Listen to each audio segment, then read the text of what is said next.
Alright, so this is a project we started last fall. We cut this road in. It's got 2 foot of gravel, some road fabric, and then 8 inches of crusher run on the top. Now we're back to stump the land and finish the road. There's about 800 foot of road in, 800 to 1,000, and then we got to put another 700 for the first house up here. But everything's got to get stumped. We're gonna pile all the stumps down here,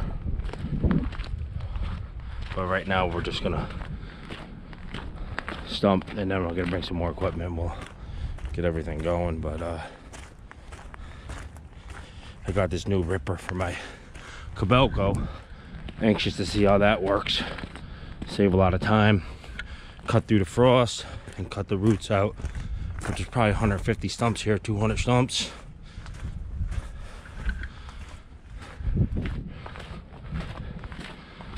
Here's the new ripper.